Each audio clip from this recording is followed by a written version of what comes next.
तो हे भगवान, आमिर आ गया है, हट हट हट, हटिया हटिया, पीछे हटिया, तू पीछे हटिया। तो भाई बात करते हैं आमिर खान की इस फिल्म की, यानी कि सितारे ज़मीन पर की। भाई देखो, फिल्म के अंदर एक बहुत ही बड़ा मैसेज है, और अगर आपके मन में ज़रा सी भी कठोरता है तो भाई मैं कहूँगा कि आप लोग इस मूवी को एक बार तो जाके देख लो, क्योंकि आपकी जो एक मन है ना, मन, उसकी जो अंदर की नर्मता है वो बाहर आ जाएगी अगर आप कठोर इंसान हो तो। एग्जाम्पल के तौर पे आप लोगों ने कभी एक चीज़ नोट की होगी, नहीं की होगी तो मैं आप लोगों को बता देता हूँ। आप लोग कभी एक ऐसे इंसान से टकराए होंगे जो आपको अजीब लगा होगा, और आपने कहीं ना कहीं उसकी बेइज्जती भी की होगी, ठीक है। अब आपने तो उसकी बेइज्जती कर दी, लेकिन वो बात उसके माइंड में टच हो गई, ठीक है। लेकिन माइंड में टच होने के बाद में वो इंसान हम लोगों से कभी उल्टा नहीं बोलता है, वो हमेशा यही दुआ करता है कि ये भी मेरी तरह बन जाए, और वो ऊपर वाले से यही कहता है कि ऊपर वाले, तूने मुझे इंसान बना के मेरे पे एहसान कर दिया है, अच्छा हुआ तूने मुझे इंसान बनाया, कुत्ता नहीं बनाया। तो यहाँ पे उन लोगों के लिए है कि हे भगवान, कुत्ता बना दिया, मतलब समझ लो।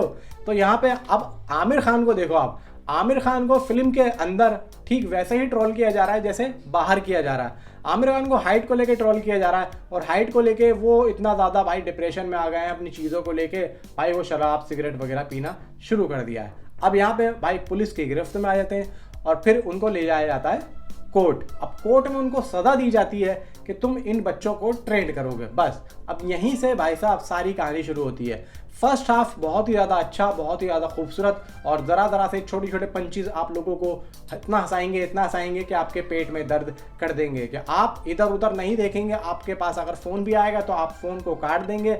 आपकी माँ का है, आपके भाई का है, आपकी गर्लफ्रेंड का है, आपकी बीवी का है, आप बिल्कुल भी फ़ोन को नहीं उठाएंगे। मुझे लगता है कि स्विच ऑफ कर देंगे, सिर्फ और सिर्फ आप फिल्म देखेंगे, क्योंकि फर्स्ट हाफ तक इतने ज़्यादा पंचेस हैं कि आप लोग खुद सीखने की कोशिश करेंगे कि आज तक हमने इस तरीके की पंचेस तो यूज़ ही नहीं किए। इवन जो स्टोरी डेवलप हो रही है वो भाई साहब फर्स्ट हाफ तक इतनी ज़्यादा हो जाती है कि आप लोग प्रिडिक्ट करने लग जाओगे कि मैं आगे का बता सकता हूँ आंखें बंद करके क्या होने वाला है। लेकिन जब इंटरवल के बाद में चीज़ें खुलती हैं, पूरी तरीके से शॉक्ड हो जाता है, क्योंकि इंटरवल के बाद में जिस तरीके से कहानी आगे बढ़ रही है एकदम अलग है।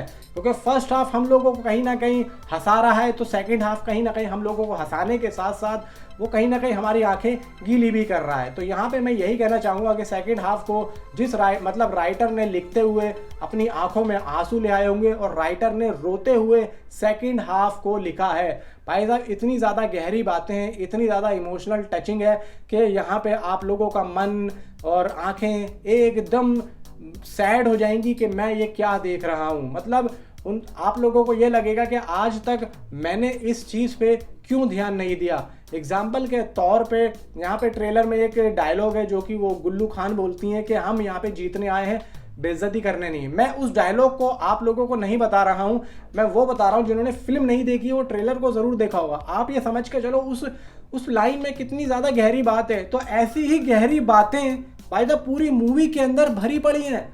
आप लोग जाके देखो कि बहुत बड़ा मैसेज दे रही है मूवी, बहुत बड़ा।